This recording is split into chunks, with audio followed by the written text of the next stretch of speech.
दोस्तों, प्रस्तुत कहानी में महिला चरित्र की चतुराई का बारीकी से वर्णन किया गया है। तो चलिए सुनते हैं मुंशी प्रेमचंद की कहानी त्रिया चरित्र। सेठ लगनदास जी के जीवन की बगिया फलहीन थी। कोई ऐसा मानवीय, आध्यात्मिक या चिकित्सात्मक प्रयत्न ना था जो उन्होंने ना किया हो। यूं शादी में एक पत्नी व्रत के कायल थे, मगर जरूरत और आग्रह से विवश होकर एक दो नहीं 5 शादियां की। यहाँ तक कि उम्र के 40 साल गुजर गए और अंधेरे घर में उजाला ना हुआ। बेचारे बहुत रंजीदा रहते। यह धन संपत्ति, यह ठाट बाट, यह वैभव और यह ऐश्वर्य क्या होंगे? मेरे बाद इनका क्या होगा? कौन इनको भोगेगा? यह ख्याल बहुत अफसोसजनक था। आखिर यह सलाह हुई कि किसी लड़के को गोद ले लेना चाहिए, मगर यह मसला पारिवारिक झड़ों के कारण सालों तक स्थगित रहा। जब सेठ जी ने देखा कि बीवियों में अब तक बदस्तूर कश्मकश हो रही है, तो उन्होंने नैतिक साहस से काम लिया और एक होनहार अनाथ लड़के को गोद ले लिया। उसका नाम रखा गया मगनदास। उसकी उम्र 5-6 साल से ज्यादा न थी। बला का ज़हीन और तमीजदार। मगर औरतें सब कुछ कर सकती हैं, पर दूसरे के बच्चों को अपना नहीं समझ सकती। यहाँ तो 5 औरतों का साझा था। अगर एक उसे प्यार करती तो बाकी 4 औरतों का फर्ज था कि उससे नफरत करें। हाँ, सेठ जी उसके साथ बिल्कुल अपने ही लड़के की सी मोहब्बत रखते थे। पढ़ाने को मास्टर रखे, सवारी के लिए घोड़े, रईसी ख्याल के लिए आदमी, राग रंग का सामान भी मुहैया था। गाना सीखने का लड़के ने शौक किया तो उसका भी इंतजाम हो गया। गरज जब मगनदास जवानी पर पहुंचा तो रईसाना दिलचस्पियों में उसे कमाल हासिल था। उसका गाना सुनकर उस्ताद लोग कानों पर हाथ रखते। शहसवार ऐसा कि दौड़ते हुए घोड़े पर सवार हो जाता। डील डॉल शक्ल सूरत में उसका सा अलबेला जवान दिल्ली में कम होगा। शादी का मसला पेश हुआ। नागपुर के करोड़पति सेठ मक्खन लाल बहुत लहराए हुए थे। उनकी लड़की से शादी हो गई। धूमधाम का जिक्र किया जाए तो किस्सा वियोग की रात से भी लंबा हो जाए। मक्खन लाल का उसी शादी में दिवाला निकल गया। इस वक्त मगनदास से ज्यादा ईर्षा के योग्य आदमी और कौन होगा? उसकी जिंदगी की बहार उमंगों पर भी मुरादों के फूल अपनी शबनमी ताजगी में खिल खिल कर हुस्न और ताजगी का समा दिखा रहे थे। मगर तकदीर की देवी कुछ और ही सामान कर रही थी। वह सैर सपाटे के इरादे से जापान गया हुआ था कि दिल्ली से खबर आई कि ईश्वर ने तुम्हें एक भाई दिया है।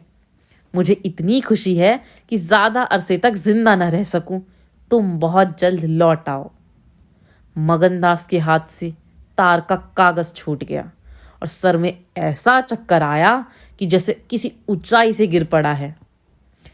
मगनदास का किताबी ज्ञान बहुत कम था, मगर स्वभाव की सज्जनता से वह खाली हाथ ना था। हाथों की उदारता ने जो समृद्धि का वरदान है, हृदय को भी उदार बना दिया था। उसे घटनाओं की इस काया पलट से दुख तो जरूर हुआ, आखिर इंसान ही था। मगर उसने धीरज से काम लिया और एक आशा और भय की मिली जुली हालत में देश को रवाना हुआ। रात का वक्त था। जब अपने दरवाजे पर पहुंचा तो नाच गाने की महफिल सजी थी। उसके कदम आगे न बढ़े। वह लौट पड़ा और एक दुकान के चबूतरे पर बैठकर सोचने लगा कि अब क्या करना चाहिए। इतना तो उसे यकीन था कि सेठ जी उसके साथ भी भलमनसी और मोहब्बत से पेश आएंगे, बल्कि शायद अब और भी कृपा करने लगे। सेठानियां भी अब उसके साथ गैरों का बर्ताव ना करेंगी। मुमकिन है मंजली बहू, जो इस बच्चे की खुशनसीब माँ थी, उससे दूर दूर रहे। मगर बाकी चारों सेठानियों की तरफ से सेवा सत्कार में कोई शक नहीं था। उनकी डाह से वह फायदा उठा सकता था। पर उसके स्वाभिमान ने यह गवारा न किया कि जिस घर में मालिक की हैसियत से रहता था, उसी घर में एक आश्रित की हैसियत से जिंदगी बसर करे। उसने फैसला कर लिया कि अब यहाँ रहना न मुनासिब है न मसलहत, मगर जाऊं कहाँ? न कोई ऐसा फन सीखा, न कोई ऐसा इल्म हासिल किया जिसे रोजी कमाने की सूरत पैदा होती। रईसाना दिलचस्पियां उसी वक्त तक कद्र की निगाह से देखी जाती हैं जब तक कि वे रईसों के आभूषण रहे। जीविका बनकर वे सम्मान के पद से गिर जाती हैं। अपनी रोजी हासिल करना तो उसके लिए कोई ऐसा मुश्किल काम न था। किसी सेठ साहूकार के यहाँ मुनीम बन सकता था, किसी कारखाने की तरफ से एजेंट हो सकता था, मगर उसके कंधे पर एक भारी जुआ रखा हुआ था। उसे क्या करे? एक बड़े सेठ की लड़की जिसने लाड़ प्यार में परवरिश पाई, उससे यह कंगाली की तकलीफें क्यों कर झेली जाएंगी? क्या मक्खन लाल की लाडली बेटी एक ऐसे आदमी के साथ रहना पसंद करेगी जिसे रात की रोटी का भी ठिकाना नहीं? मगर इस फिक्र में अपनी जान क्यों खपाऊं? मैंने अपनी मर्जी से तो शादी नहीं की। मैं बराबर इनकार करता रहा। सेठ जी ने जबरदस्ती मेरे पैरों में बेड़ी डाली है। अब वही इसके जिम्मेदार हैं, मुझसे कोई वास्ता नहीं। लेकिन जब उसने दोबारा ठंडे दिल से इस मसले पर गौर किया तो बचाव की सूरत नजर न आई। आखिरकार उसने यह फैसला किया कि पहले नागपुर चलूं, जरा उन महारानी के तौर तरीकों को तो देखूं, बाहर ही बाहर उसके स्वभाव की मिजाज की जांच करूं। उस वक्त तय करूंगा कि मुझे क्या करना चाहिए। अगर रईसी की बू उनके दिमाग से निकल गई है और मेरे साथ रूखी रोटियां खाना उन्हें मंजूर है तो इससे अच्छा फिर और क्या। लेकिन अगर वह अमीरी ठाट बाट के हाथों बिकी हुई है तो मेरे लिए रास्ता साफ है। फिर मैं हूं और दुनिया का गम। ऐसी जगह जाऊं जहां किसी परिचित की सूरत भी सपने में ना दिखाई दे। गरीबी की जिल्लत नहीं रहती अगर अजनबियों में जिंदगी बसर की जाए। यह जानने पहचानने वालों की कनखियां और कनबत्तियां हैं जो गरीबी को यंत्रणा बना देती हैं। इस तरह दिल में जिंदगी का नक्शा बनाकर मगनदास अपनी मर्दाना हिम्मत के भरोसे पर नागपुर की तरफ चल पड़ा। उस मल्लाह की तरह जो कश्ती और पाल के बगैर नदी की उमड़ती हुई लहरों पर अपने को डाल देता है। शाम के वक्त सेठ मक्खन लाल के सुंदर बगीचे में सूरज की पीली किरणें मुरझाए हुए फूलों से गले मिलकर विदा हो रही थी। बाग के बीच में एक पक्का कुआं था और एक मौलसिरी का पेड़। कुएं के मुंह पर अंधेरे की नीली सी नकाब थी, पेड़ के सिर पर रोशनी की सुनहरी चादर। इसी समय एक नौजवान थका मांदा कुएं पर आया और लोटे से पानी भरकर पीने के बाद जगत पर बैठ गया। मालिन ने पूछा, कहाँ जाओगे? मगनदास ने जवाब दिया कि जाना तो बहुत दूर था, मगर यही रात हो गई। यहाँ कहीं ठहरने का ठिकाना मिल जाएगा? मालिन, चले जाओ सेठ जी की धर्मशाला में, बड़े आराम की जगह है। मगनदास, धर्मशाला में तो मुझे ठहरने का भी संयोग नहीं हुआ। कोई हर्ज नहीं तो यहीं पड़ा रहूं। यहाँ कोई रात को रहता है? मालिन, भाई मैं यहाँ ठहरने को ना कहूंगी। यहाँ बाई जी की बैठक है, झरोके में बैठकर सैर किया करती हैं। कहीं देखभाल ले तो मेरे सिर में एक बाल भी ना रहे। मगनदास, बाई जी कौन? मालिन, यही सेठ जी की बेटी इंदिराबाई। मगनदास, यह गजरे उन्हीं के लिए बना रही हो क्या? मालिन, हाँ, और सेठ जी के यहाँ है ही कौन? फूलों के गहने बहुत पसंद करती हैं। मगनदास, शौकीन औरत मालूम होती है। मालिन, भाई यही तो बड़े आदमियों की बातें हैं। वह शौक न करे तो हमारा तुम्हारा निबाह कैसे हो? और धन है किस लिए? अकेली जान पर 10 लौंडिया है। सुना करती थी कि भगवान आदमी का हल भूत जोतता है। वह अपनी आंखों देखा आप ही आप पंखा चलने लगे, आप ही आप सारे घर में दिन सा उजाला हो जाए। तुम झूठ समझते होंगे, पर मैं आंखों देखी बात कहती हूँ। उस गर्व की चेतना के साथ जो किसी नादान आदमी के सामने अपनी जानकारी के बयां करने में होता है, बूढ़ी मालिन अपनी सर्वज्ञता का प्रदर्शन करने लगी। मगनदास ने उकसाया, होगा भाई, बड़े आदमी की बातें निराली होती हैं। लक्ष्मी के वश में सब कुछ है, मगर अकेली जान पर 10 लौंडियां, समझ में नहीं आता। मालिन ने बुढ़ापे के चिड़चिड़ेपन से जवाब दिया, तुम्हारी समझ मोटी हो तो कोई क्या करे? कोई पान लगाती है, कोई पंखा जलती है, कपड़े पहनाती है। 2000 रुपये में तो सच गाड़ी आ गई थी। चाहो तो मुंह देख लो। उस पर हवा खाने जाती है। एक बंगालिन गाना बजाना सिखाती है। मेम पढ़ाने आती है। शास्त्री जी संस्कृत पढ़ाते हैं। कागज पर ऐसी मूर्त बनाती है कि अब बोली और अब बोली। दिल की रानी है। बेचारी के भाग फूट गए। दिल्ली के सेठ लगनदास के गोद लिए हुए लड़के से ब्याह हुआ था, मगर राम जी की लीला 70 बरस के मुर्दे को लड़का दिया। कौन पति आएगा? जब से यह सुनवानी हुई है तब से बहुत उदास रहती है। एक दिन रोती थी। मेरे सामने की बात है। बाप ने देख लिया। समझाने लगे, लड़की को बहुत चाहते हैं। सुनती हूँ दामाद को यहीं बुला कर रखेंगे। नारायण करे मेरी रानी दूधो नहाए पूतो फले। माली मर गया था। उन्होंने आड़ न ली होती तो घर भर के टुकड़े मांगती। मगनदास ने एक ठंडी सांस ली। बेहतर है अब यहाँ से अपनी इज्जत आबरू लिए हुए चल दो। यहाँ मेरा निभाना होगा। इंदिरा रईस जादी है। तुम इस काबिल नहीं हो कि उसके शौहर बन सको। मालिन से बोला तो धर्मशाला में जाता हूँ। जाने वहाँ खाटवाट मिल जाती है कि नहीं, मगर रात ही तो काटनी है। किसी तरह कट जाएगी। रईसों के लिए मखमली गद्दे चाहिए, हम मजदूरों के लिए पुआली बहुत है। ये कहकर उसने लुटिया उठाई, डंडा संभाला और दर्द भरे दिल से एक तरफ चल दिया। उस वक्त इंदिरा अपने झरोके पर बैठी हुई इन दोनों की बातें सुन रही थी। कैसा संयोग है कि स्त्री को स्वर्ग की सब सिद्धियां प्राप्त है। उसका पति आवारों की तरह मारा मारा फिर रहा है। उसे रात काटने का ठिकाना नहीं। मगनदास निराश विचारों में डूबा हुआ शहर से बाहर निकल आया और एक सराय में ठहरा जो सिर्फ इसलिए मशहूर था कि वहां शराब की एक दुकान थी। यहाँ आसपास से मजदूर लोग आकर अपने दुख को भुलाया करते थे। जो भूले भटके मुसाफिर यहाँ ठहरते उन्हें होशियारी और चौकसी का व्यवहारिक पाठ मिल जाता था। मगनदास थका मांदा था ही, एक पेड़ के नीचे चादर बिछाकर सो रहा था और जब सुबह को नींद खुली तो उसे किसी पीर औलिया के ज्ञान की सजीव दीक्षा का चमत्कार दिखाई पड़ा, जिसकी पहली मंजिल वैराग्य है। उसकी छोटी सी पोटली जिसमें 2-1 कपड़े, थोड़ा सा रास्ते का खाना और लुटिया डोर बंधी हुई थी, गायब हो गई।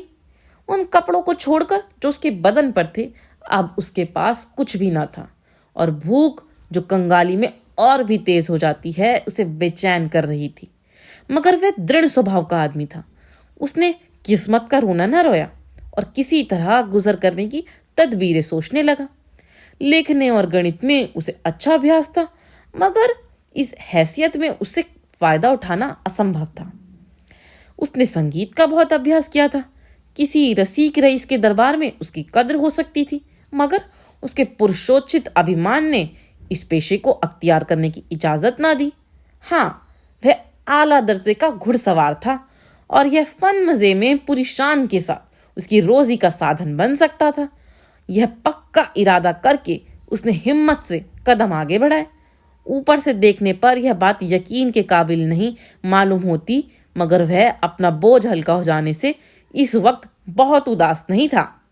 मर्दाना हिम्मत का आदमी ऐसी मुसीबतों को उसी निगाह से देखता है जिसमें एक होशियार विद्यार्थी परीक्षा के प्रश्नों को देखता है। उसे अपनी हिम्मत आजमाने का, एक मुश्किल से जूझने का मौका मिल जाता है। उसकी हिम्मत अनजाने ही सही मजबूत हो जाती है। अक्सर ऐसे मौके मर्दाना हौसले के लिए प्रेरणा का काम देते हैं। मगनदास इस जोश से कदम बढ़ाता हुआ चला जाता था कि जैसे कामयाबी की मंजिल सामने नजर आ रही है, मगर शायद वह वहां के घोड़ों ने शरारत और बिगड़ैलपन से तौबा कर ली थी, या वे स्वाभाविक रूप से बहुत मजे में धीमे धीमे चलने वाले थे। वह जिस गांव में जाता निराशा को उकसाने वाला जवाब पाता। आखिरकार शाम के वक्त जब सूरज अपनी आखिरी मंजिल पर जा पहुंचा था, उसकी कठिन मंजिल तमाम हुई। नागर घाट के ठाकुर अटल सिंह ने उसकी चिंता को समाप्त किया। यह एक बड़ा गांव था। पक्के मकान थे, मगर उनमें प्रेत आत्माएं आबाद थी। कई साल पहले प्लेग ने आबादी के बड़े हिस्से को इस क्षणभंगुर संसार से उठाकर स्वर्ग में पहुंचा दिया था। इस वक्त प्लेग के बचे कुचे वे लोग गांव के नौजवान और शौकीन जमींदार साहब और हल्के के कारगुजार और रौबीले थानेदार साहब थे। उनकी मिलीजुली कोशिशों से गांव में सतयुग का राज था। धन दौलत को लोग जान का अजाब समझते थे, उसे गुनाह की तरह छुपाते थे। घर घर में रुपए रहते हुए भी लोग कर्ज ले लेकर खाते और फटे हालों की तरह रहते थे। इसी में निबाह था। काजल की कोठरी थी, सफेद कपड़े पहनना, उन पर धब्बा लगाना था। हुकूमत और जबरदस्ती का बाजार गर्म था।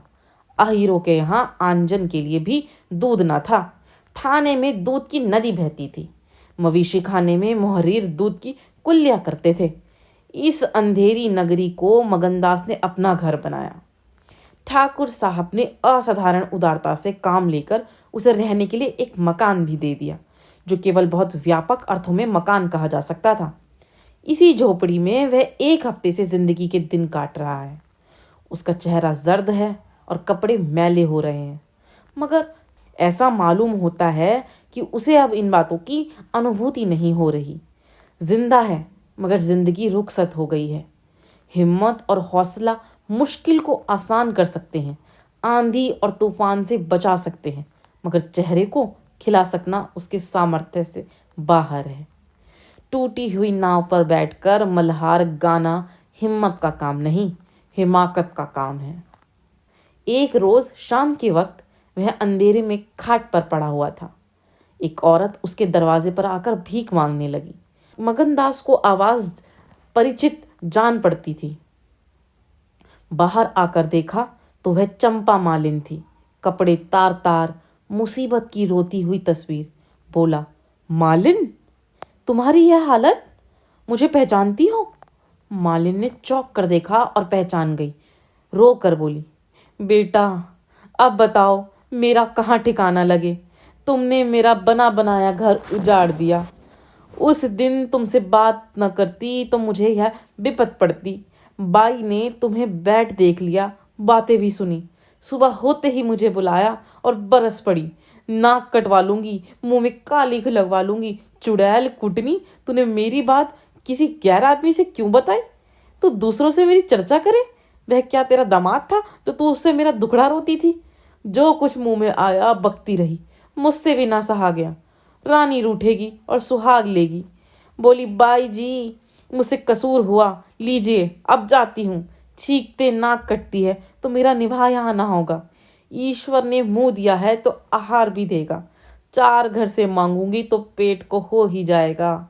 उस छोकरी ने मुझे खड़े खड़े निकलवा दिया। बताओ, मैंने तुमसे उनसे कौन सी शिकायत की थी? उसकी क्या चर्चा की थी? मैं तो केवल बखान कर रही थी, मगर बड़े आदमियों का गुस्सा भी बड़ा होता है। अब बताओ मैं किसकी होकर रहूं? 8 दिन इसी तरह टुकड़े मांगते हो गए। एक भतीजी उन्हीं के यहाँ लौंडियों में नौकर थी, उसी दिन उसे भी निकाल दिया। तुम्हारी बदौलत जो कभी ना किया था वह करना पड़ा। तुम्हें कहाँ का दोष लगाऊं?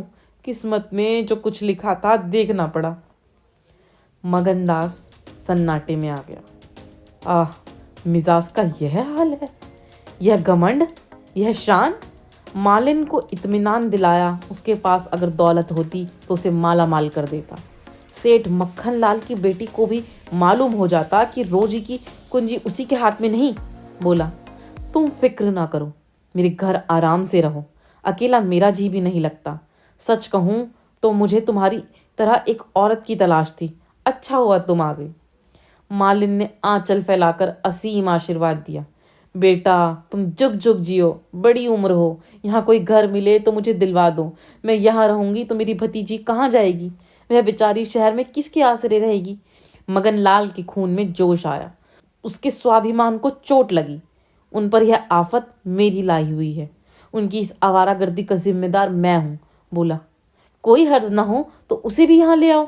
मैं दिन को यहाँ बहुत कम रहता हूँ, रात को बाहर चारपाई डालकर पड़ा रहूंगा। मेरी वजह से तुम लोगों को कोई तकलीफ नहीं होगी। यहाँ दूसरा मकान मिलना मुश्किल है। यही झोपड़ा बड़ी मुश्किलों से मिला है।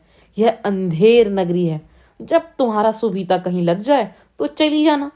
मगनदास को क्या मालूम था कि किसी हजरत इश्क उसकी जबान पर बैठे हुए उसे यह बात कहला रहे हैं। क्या यह ठीक है कि इश्क पहले माशूक के दिल में पैदा होता है? दोस्तों, यह था कहानी का भाग 1। क्या होगा जब मालिन अपनी भतीजी को लेकर मगनदास के झोपड़े में रहने आएगी? क्या सेठ मक्खनलाल की बेटी इंदिरा से मगनदास दोबारा मिल सकेगा?